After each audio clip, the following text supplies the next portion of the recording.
Hey everyone, welcome to the Brave Proximity podcast. We are so happy that you're here.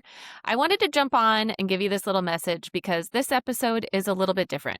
What you're about to hear was recorded live. It was a real-time conversation with a Zoom room full of people who showed up in community together.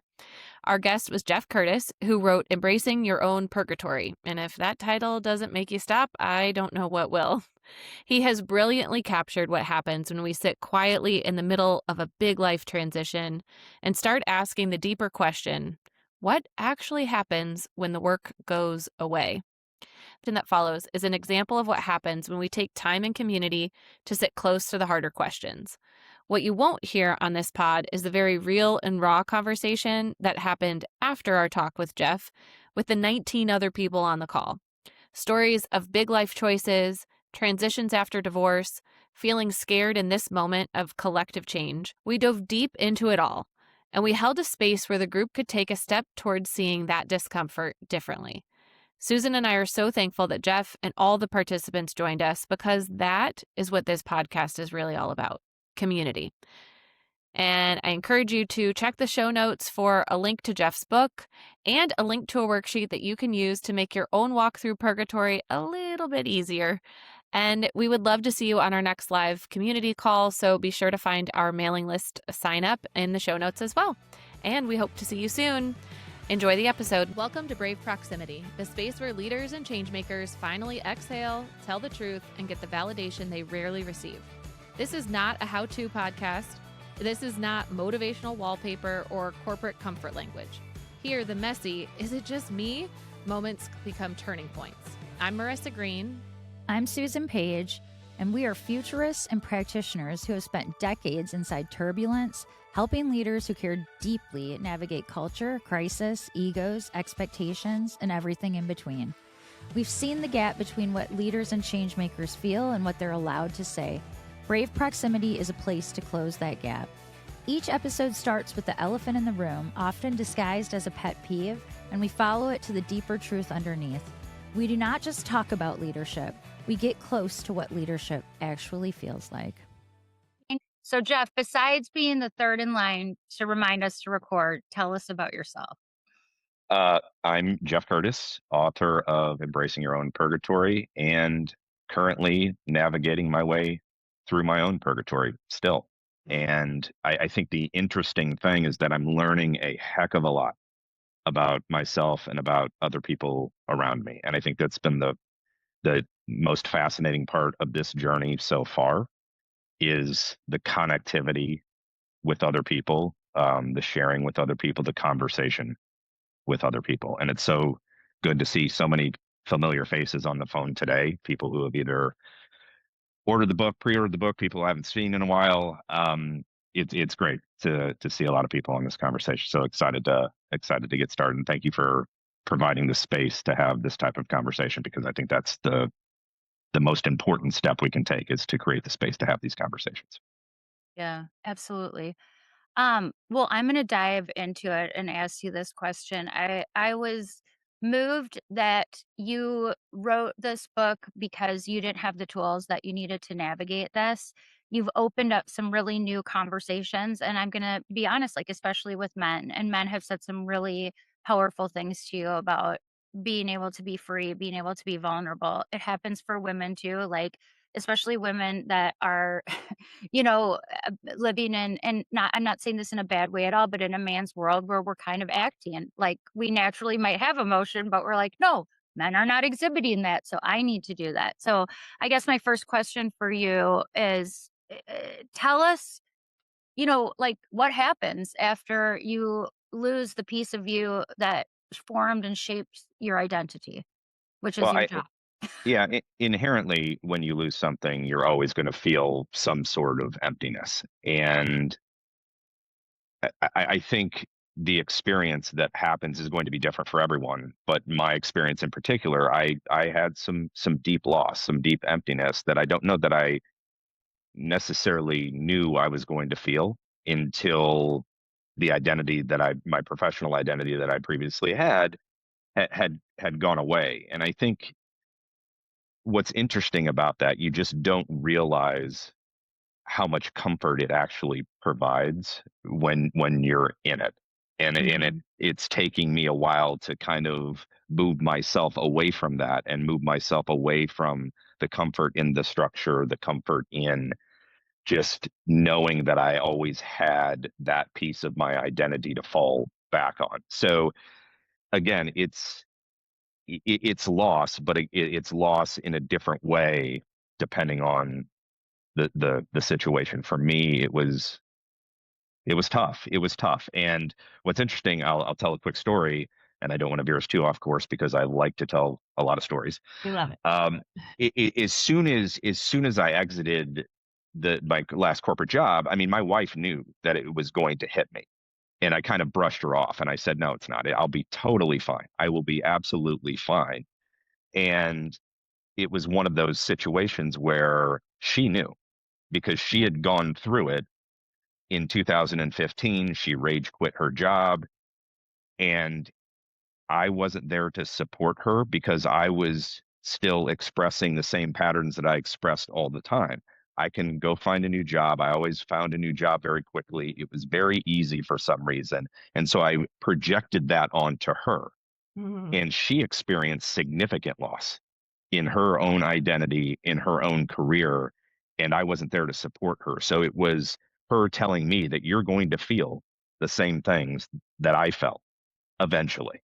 And I refused to pay attention to that. I refused to deal with the loss because I'd started to realize that the identity had also allowed me a lot of comfort and emotional avoidance over the course of my career. Yeah. I How do wanna just add one thing, and then I know, Marissa, you have a question. I do think it's a really beautiful thing in your book how on some of your most formative moments, some of your moments where you need to lean into somebody, you mention that you call her. And I think that that's really powerful, for your, your partnership, but also just for you to admit, like, I wasn't there for her. I mean, you have this really deep self-awareness that I actually wish all leaders would have throughout, even talking to you now. But the fact that you can see that and know that, like, it's a journey of self-awareness. And I think you've done such a beautiful job of it.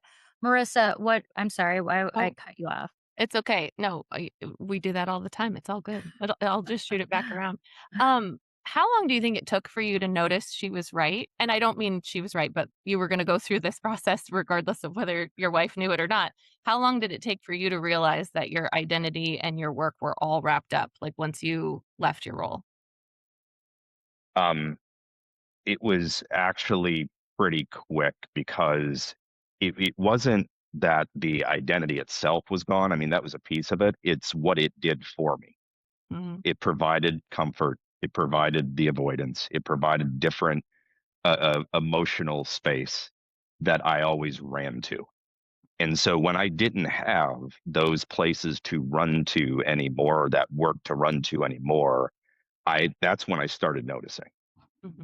And I do want to address one thing back to Susan, what you just said. That was one of the toughest interviews to do in the book, was to actually relive 2015 and 2016 with my wife.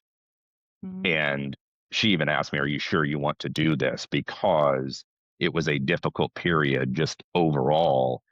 And me having to face that I was always able to run from things and use work as comfort, and Hmm. having to face that conversation with her and what it actually meant to her, and what I tried to project on her, that was difficult. But Yeah. Marissa, back to what you were saying, it was more of the what it did for me. And when I lost that kind of safety of what it did for me, that's when I realized it was having more of an impact than I thought it would. Mhm. And then Hmm. fast forward again, I mean, what the I told you so moment was, I think, at the end of 2024, when Mhm. I was severely depressed.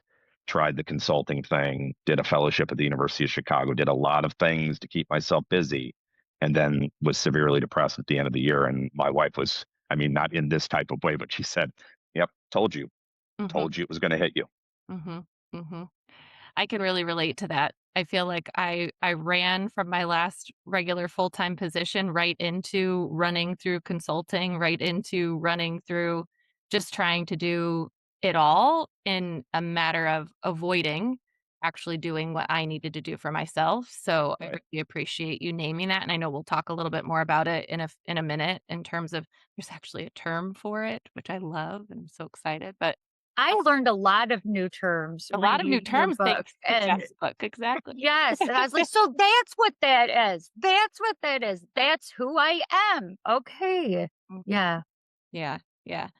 It's really tough. I feel like I'm curious for you when you started to recognize what came first. Did you recognize the depression and sort of the symptoms and the feelings, and then you realized where it was coming from? Or do you feel like you kind of knew along that period quietly and underneath, but you were just kind of stuffing it? Yeah, I think I do. I think I knew, and I was just repressing it, and it was just harder for me. It was starting to obviously bubble up because I didn't have that safety net that I once had. It was very easy for me to go jump back into work if I wanted to emotionally avoid something. And so it started to bubble up to the top because I just didn't have that safety net or that structure that I thought I needed. Mhm. And so again, it was I would say a culmination of a lot of different things, but it was really the safety net piece of it, and that's when I s- started putting pen to paper and realizing that I need to, whether it's going to be therapeutic for me and whether it goes somewhere or not, I really kind of need to start investigating my entire life through the lens of my career, through the lens of a lot of different things, patterns that I had. And it was helpful to kind of start that process and take it in this direction. Mhm.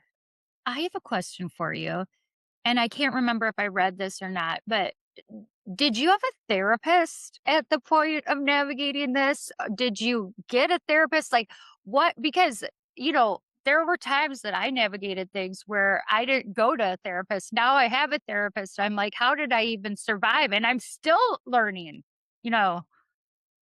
Yeah, I mean, I just met with my therapist last week.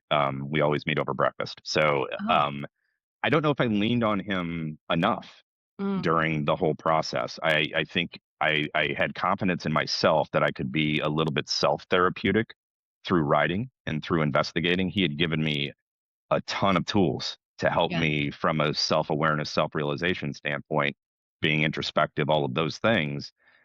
And I probably could have leaned on him a little bit more for help, but I also wanted to test myself a little bit and Mhm. see how I was progressing. I mean, Mhm. I started therapy in 2015 and with a different therapist. Then we had a work psychologist who I continued to work with and both inside and Right. outside of the office, which was fantastic. And again, it was something that I needed. But for context, I write a chapter about my dad passing away in 2007, and it took me 8 years to get into therapy after my dad passed away. So just imagine kind of that gap and what I was able to avoid and how the pattern just continued to um, repeat itself. That emotional avoidance and something that I needed to deal with, and so I made a very deliberate attempt further on in my career and life to really use therapy as a tool and go all in with it. Mhm. Yeah. Which I love because I do think it's the system. If we just talk about our corporate environments for a minute, right? And Susan and I love to call the elephant in the room, but we're talking about how, we have leveraged work as a way to avoid the deeper sense that we needed to sit with, Mhm. but also work kind of asks us to avoid it, right? Like when not many corporate environments create the space for us to Mhm. either take time to go through those experiences or to give us the support, or even in your case, I know your team worked with a org psychologist, but then it kind of went to a quick halt when one leader decided this is too much and I can't do this. And so I'd love to hear a bit more about your perspective of kind of that balance between, like, yes, part of this is us as individuals, and part of it is also a system that we all work within that really enables us to hide and enables us to run. And it's going to be based on individual, Sure. right? And I can speak from my experience. I'm a first gen college graduate, and so with that comes the belief that I need to prove myself, I need to belong, I need a lot of different things, and so I always felt that I was never really the smartest person in the room, but I knew I could outwork everybody. And so I think part of that psychology of coming from that and thinking that I had to outwork everybody fed into the pattern that continued again to repeat itself through my entire career. What the corporate structure did to that was actually just enhance that and validate that. Yeah. So that was easy for me. It said, oh, this corporate structure is comfortable because they're asking me to do, and they know that I'm going to do the things that are going to feed me from a psychological standpoint. So that it was a match made in heaven. It really Or it was. could be a drug dealer. I don't know. What Like, really, let me give you seriously, your hit right now. Yeah. but it was. So that it really validated me in thinking that, oh wow, I can put in all this effort. I'm going to work so hard. I can do all of this because still need to prove, still need to prove, still need to prove myself. And so again, individuals, they're going to vary. I mean, psychology is going to vary, as we all know. And so I think it depends on kind of the makeup of the person and how they see the corporate structure and what that means for them. And obviously probably why it hit me so hard when that structure was taken away, because I don't have a vehicle to step into to say, hey, I need to continue to feed my own desire and psychology. That Yeah. validation train wasn't Yeah. there anymore. Yeah. Yeah, the validation train. So we also, Marissa and I talk a lot about the performative nature of work and people being like, I'm fine, I'm fine. And even one of the stories that I really liked in your book had to do with you going to a conference. You felt really good about what you did. And then you asked somebody that you respected to give you like an expiration date basically on relevance. And I think what we want to hear is you're going to be relevant forever. Don't ever worry. Like your stories will go down in history in, the encyclopedia of the best communicators ever. Geoff will be there with a smiling face. That is not what this person said to you. And, uh, and then after that, you had kind of a devastating experience, and then you're like, then I immediately went to LinkedIn because you were a speaker there, and you were like, what a great experience speaking at, like, the performative nature that we have is so prevalent. So I want you to talk about that a little bit, how we're conditioned to perform, that everything's okay. Well, there are two things to unpack there. And first, I don't know why the hell I asked that question to that person, because I must have wanted punishment, because I think I kind of knew the answer. And that was it was really fear driven. It was fear driven because it was a month before I actually exited Horizon. I was involved in the fellowship at the same time. So my head was an absolute mess. And so I think I asked that question knowing the answer. I was shocked to have the person immediately say a year to a year and a half. And so that back to your earlier question on when did I realize kind of the job was me, that was one of the big times right there, because the reaction of, oh crap, I'm not going to be relevant anymore. What am I going to do? And again, I know that's a simple way to look at it, but it's one of those things where that hit me probably harder than some of the other things did, because you were calling into question potentially my expertise. And what does that mean for my expertise? What does that mean? I mean, a lot of different things then start to swirl. But then you fast forward, Susan, to what you just mentioned and posting on LinkedIn saying, this is the greatest thing since sliced bread. I'm so happy to be in the room with all of these people. I think we all always feed into those external expectations that we either put on ourselves, or that people think we should be performing in a certain way. And then we get very caught up in that. And the external piece of it was driving me. But again, that all feeds back to my own psychology, how I feel that I needed to present myself, how I feel I needed to work, how I feel I needed to be known in the industry, which is all silly a little bit now that you think about it, but it's a huge driving force that is Yeah. it's fascinating to me, and I'm continuing to learn about it. And one more story, it's to show you how much it still drives me and I'm still triggered by it. I'm telling the story a lot, and some of the people on the call may have heard it, but when I launched the book, I didn't write this book to be a bestseller. And yet I talked to a marketer and said, let's do a Amazon bestseller campaign. And I said, sure, why not? And so what happens is I didn't hit bestseller. I hit number 2, and I was pissed off for 2 days because it was still kind of the old Right. metrics and the old external validation feeding in when I couldn't, um, you know, understand that that wasn't my objective to begin with. And Mhm. so why did I care so much? Mhm. But again, it's okay. I needed to boast that I'm a bestseller now and all of this. And when I didn't hit it, it's just, okay, well, what do I do now? Yeah. Mhm. It's just And Mhm. so another again, thing. it's It's all of just these another things that yeah.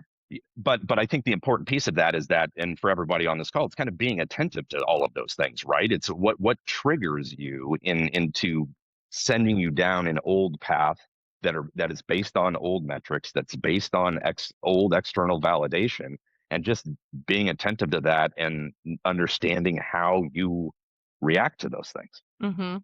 Yeah.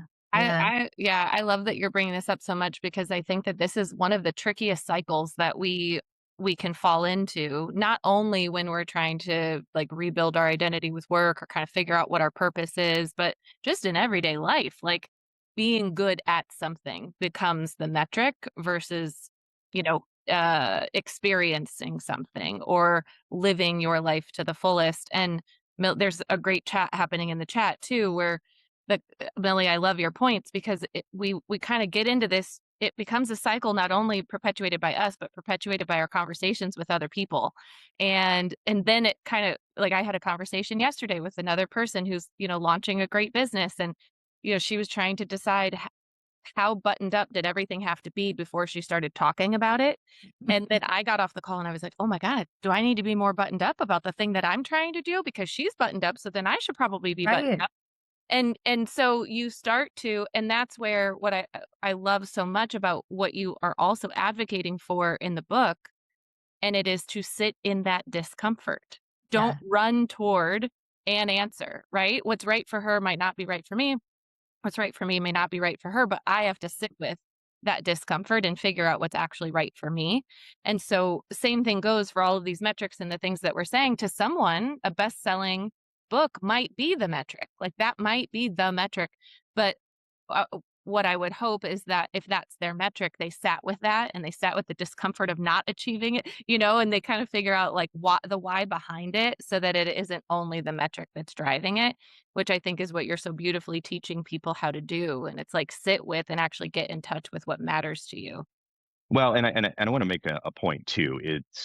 There's also not a time frame. I'm not suggesting that people sit with discomfort for months, years, weeks, because obviously you need to move on. It's just, do you have the ability for whatever time you have in the time frame to sit with it and just to really start to be introspective, investigate patterns, do all of those things? Because you may not come out with an answer, but you may come out with a better understanding Mhm. of yourself, even if it's just incremental, Yeah. so that you know that that next decision you're making is the right one for you, or it may not be. And again, it doesn't have to be a week; it could be a couple of days.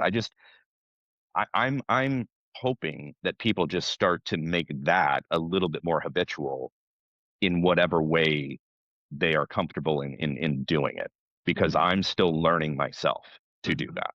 Sure. Sure. Okay, I want to pull in a hard one, and I've navigated this too. So as I was reading your book, I'm like, yes, everything makes sense. Everything makes sense. And then so I'm gonna put it through my lens. So I once was part of a very lucrative merger and acquisition, and I went immediately, immediately to next role. I did not have to. You talk about you have some financial cushioning even. And you Yeah. were like, no, I'm going to the next thing. What if people don't have that? Like, how much of that played into it for, or should play into it? Or what would you say to people? Like, what if they're like, I don't have time? And I think everybody can find time, like everybody, even if it's a little bit, but like, what if somebody's like, I don't have the financial means to think and sit about what I'm doing? And I know that's a hard one. I'm wondering, is there a path forward with that scenario? Yeah, and look, I think that's why I brought up the time component of it, I Mhm. mean, I may have the luxury of time, but that doesn't solve my psychology. Yes, right. And I think that's why I brought up time a few minutes ago, because I fully understand that people may be in different positions and different financial positions, and I fully respect that.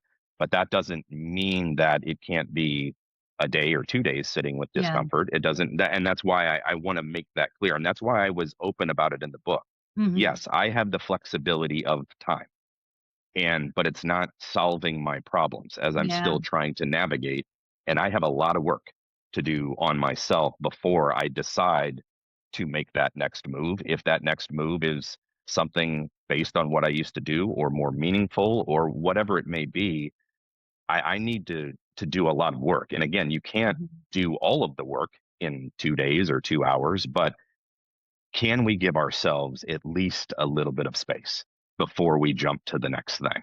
And I think we all can probably afford that just a little bit of space Mhm. to do that, just to get in again, as I said before, a little bit of the habit, a little bit of the Yeah. pattern, just to be introspective, just to sit with yourself for a little bit before you do that next thing. I was always the person who left a job on a Friday, went to the next one on a Monday, I know. and Same. at various points in time I did not have financial flexibility, and part of that was probably driving that. But if I would have waited a week or asked for a week in between, I would have probably been able to do a little bit of introspection and look at myself a little bit to understand how I would, maybe I was going to behave differently or do, Mhm. think about the job differently, the next job. Yeah. So that's all I'm saying, is that Yeah. can we get into habits ourselves just to give ourselves a little bit more time? A little bit of space. I love that too, because what I hear when you say that is intention. So Yeah. Mhm. sometimes it isn't the amount of time we have, but the intention that we are going to apply to the time that we do have. And I have a good friend of mine who's she knows she does not want to be where she is right now, work wise. And she's kind of like constantly toiling a little bit with, do I quit and take time off? She's primary breadwinner for her family. That's really difficult, not really an option. And so we've started talking through other options that are, okay, how do you only do bare minimum at where you are right now and you spend an hour a day on yourself? How do you Yeah. like I think sometimes we forget how much choice we actually have with the intention that on which we put our time. And so I kind of wanted to say that because I think sometimes we think that time equals impact, and usually it's our intention that equals impact even more. And I'll share You just bring Yeah, I'm gonna just say quickly, you bring up a good point about choice, because I think the choice or lack of choice can be the catalyst for the event that gives you the space. But you're right, we all have then the choice on what we do with that space. right. And I think that's a different kind of lens to look through, is that you may have a choice based on an acquisition. You may leave the job under your own volition, whatever you do, but you then have the choice becomes yours to do what's next. Yes. Yes, exactly. Exactly. And I think I haven't been paying attention to my notes, but I think one of the things that we wanted to talk about next is around that. Like right now, I think a lot of people are feeling like we don't know what choices to make because the future is so unclear. And I know like there's a lot of data right now on how people are feeling about the certainty or uncertainty of future jobs and how things are going to shift and how things are going to change. And so without having a crystal ball for what comes next, I'm curious, like, how are you thinking about sort of future and staying out of that running game while you figure things out? I'm really putting a lot of emphasis on how I look at what success means for me, um, by different metrics, and happiness, trying to focus in on what is going to make me happy on a day to day basis. Mhm. And it's a struggle. It's a struggle to understand, and I'm not totally distant from the world that I used to be in, but I also don't know if it made me completely happy, um, retrospectively looking back. And I think I need to move to a place where I can do something meaningful, where I can feel good about what I do, where success is driven by different things achievement is driven by different things, Mm-hmm. and feel okay about that. But also continue to do the work on myself where I understand what triggers me from that old metric world. And so again, it's not an answer. It's just, I'm enjoying figuring it out. Yeah. And I don't know where it's going to lead me. I mean, it may lead me to writing another book, but I have to say I get a lot of energy, and I'm finding I get a lot of energy just being in community with people and having conversation that I didn't have before, like the one we're having today. Like when I get DMs on LinkedIn, when I get emails, I mean, it's just, there's joy in that. There's joy in that conversation. And it's not necessarily that I'm guiding people. It's just, I'm meeting fascinating people through this process. And right now that's giving me enough fuel and energy to say, I want to continue to do this. And it's not about promoting a book. It's not about any of that. It's about, we have 12 to 15 people on the phone today, some who I know, some who you know, and we're having a deep conversation in the chat and here. And I mean, Yeah. it's fantastic.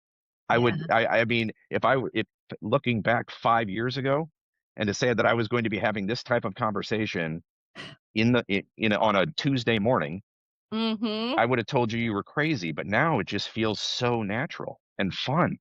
Yeah. Yeah, I So told you it was fun, Geoff. I told you we were all going to have fun yes, about you your did. purgatory. You did. Before we go into the workshop, I do want to ask you a question. And as I think about it, it might be like I wasn't listening to learn at that point, but like, is there anything or what could have somebody have asked you early in your career that might have given you an opportunity to think deeper about what your identity was? And again, you might have been like, "Psh, I don't know what you're talking about, but is there anything that you wish somebody would have asked you early on in your career that would have given you, some type of signal to think deeper about this? Do you understand yourself? And again, I don't know if I would have been receptive to that question, Wow. but I wish somebody would have asked me that. I mean, I wish somebody would have asked me that 3 years ago. Yeah. So, and again, I think if we can all ask ourselves that question, it's going to lead to some pretty significant internal discussion, or I think it probably would. If you ask yourself that question, I, whatever role we're in, we're always expected to be experts whenever we walk into a room, Yeah. regardless of title, position. We're experts, but we're never experts of ourselves. And I think we have to understand, one, what that means and how much work that takes. But it's liberating to start to understand yourself better. And the more work you do to do that, I think the better interactions you have with people, the better interactions you have with loved ones, better interactions you have with yourself and your thoughts. So Yeah. I love that. I love that. It's the actually journey. a softball, Marissa, I feel like, into the workshop. So Now let's find out who you all are. Give you a moment to just reflect on your own self-discovery.